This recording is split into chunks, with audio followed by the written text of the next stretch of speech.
Bon, allez, salut à tous. Bon, on va encore remonter un moteur à V10, pour la même personne, bien entendu. Alors, c'est déjà un moteur à V10 qu'on avait fait pour la N50. Mais le propriétaire veut mettre un moteur plus performant. C'est son droit, c'est pas moi qui vais le faire, hein. Moi, j'aurais juste qu'à le remonter sur la N50. Alors, ce moteur, donc on a repris les pièces du moteur qu'il y avait déjà sur la N50 et pour refaire un autre moteur. Qu'est-ce qu'il en fera après? J'en sais rien. Alors, on a le bas moteur. Alors, le bas moteur, lui, il avait été refait à neuf, roulement, joint spi, tout. Embrayage, variateur, neuf. Bon, là, je ne vais pas démonter parce que c'est chiant à démonter, vous savez tous, les clips là-dedans pour les avoir. Donc, je ne vais pas vous le démonter pour vous montrer, hein. Bon, il y a de l'huile, puisque là, je viens de faire tourner, je vous expliquerai pourquoi. Donc, on reprend le bas moteur, qui est bon. Il y a même la clavette pour caler l'allumage. Un cylindre tout neuf. Et lui, j'ai dû le reprendre parce que j'ai déjà fait un petit montage à blanc. Et je me suis aperçu que comme l'autre, la bielle venait toucher les bords. Venait toucher cette partie-là. Donc il a fallu limer pour donner de l'espace. Mais c'est tout neuf, hein, c'est... Je ne sais pas quelle marque que c'est, c'est ça. Je ne connais pas ces marques-là, puis je connais pas toutes les marques, hein. Je suis comme tout le monde, moi, je suis pas un... Ça, c'est... Bon, son piston. Le jus de coupe était refait, vu que j'ai dû faire un montage à blanc pour voir comment ça allait se passer. Et heureusement, je vais expliquer pourquoi. Axe 9, cage à aiguille neuve. Et encore la cage à aiguille, c'est moi qui l'ai fournie, comme de bien entendu, parce qu'il n'y en avait pas dedans. Bon, alors on va passer. Bon, ce sera un allumage électronique. Bon, c'est déjà l'allumage qu'il y avait dessus, hein. On avait eu un petit problème, c'est que, chose rare,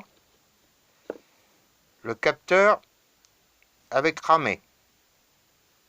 Donc, il a racheté un capteur neuf.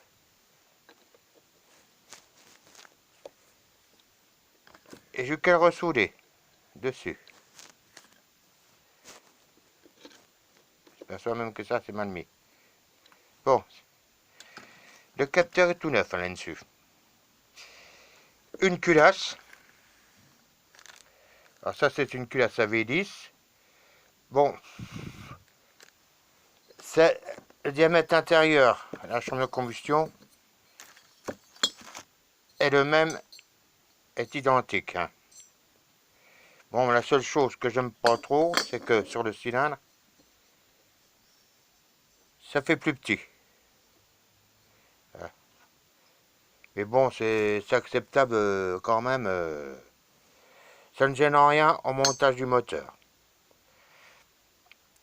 Alors, je vous ai dit que j'avais fait un montage à blanc. Et heureusement, parce que comme déjà l'ancien cylindre qu'il y avait dessus, et piston, la jupe du cylindre venait toucher la bielle. Et ça forçait. Hein, là, on le voit aussi, hein.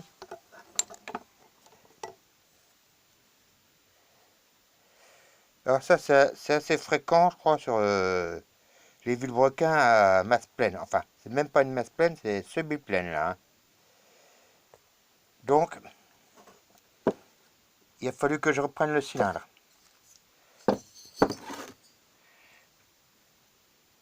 Ici et ici. Pour pas que ça touche. Bon, bien entendu, il y aura des joints neufs. Bon, celui-là, la fermeture écartée, non, puisque je ne l'ouvre pas. Je laisse que... On sera obligé de mettre une cale sous cylindre avec deux joints papier. Pourquoi? Ben, toujours même punition aussi, hein, comme à l'ancien cylindre. Quand le piston est au point mort bas, il n'ouvre pas tout à fait les cylindres, les transferts d'admission. Donc, il a fallu mettre une cale. Bon, là, c'est une cale de 0,80 et avec 2 joints spi, 2 joints papier, veut dire. Qu'est-ce que je peux vous dire de plus? Bon, on vous l'a dit, variateur embrayage neuf, il n'y a pas à y toucher, c'est bon, ça tourne. Alors ça c'est une première partie, j'en ferai une autre, il y a des photos à venir avec les prises de diagrammes et tout ce qui s'ensuit. C'est du travail et dur, j'aime pas faire ça. Voilà.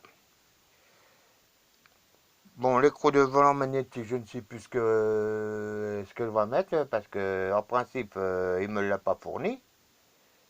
Du moins, j'ai pas vu lorsqu'il m'a envoyé comme pièce.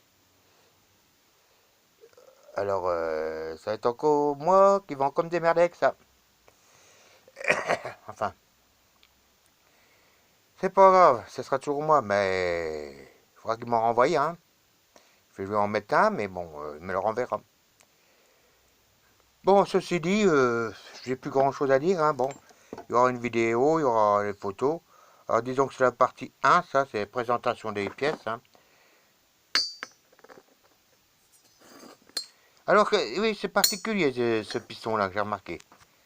Comme on le voit, il y a la flèche qui indique l'échappement. Et en principe, l'ouverture des segments se trouve de chaque côté. Mais là, et bizarrement, il se trouve de l'autre côté, derrière. Bon, là, ils sont cachés par les... Là, si on voit bien, là. L'ouverture de segment, elle est derrière l'échappement. C'est fabrication, bon, je ne sais pas quoi. Mais bon, ça ne change rien au fonctionnement du moteur quand même. Bon, sur ce, c'est tout ce que j'avais à vous dire, hein, pour l'instant. Je vous souhaite tous de la bonne mécanique. À tous. Il y a beaucoup d'huile dedans, c'est moi qui l'ai mise, hein. Et bon, voilà. Qu'est-ce qu'on va faire d'autre, hein? Pour l'instant, on va un petit peu travailler encore dessus. Et puis on verra. Bon, la cale sous cylindre, c'est une cale de 0,80. J'aurais préféré une plus épaisse, mais j'en ai pas. Il aurait fallu au moins 1 millimètre. Mais bon, avec les joints, tout ça, ça le fera. Ce ne sera pas un moteur de Formule 1, mais bon, ce sera un moteur qui tourne correctement. Allez, sur ce, je vous salue.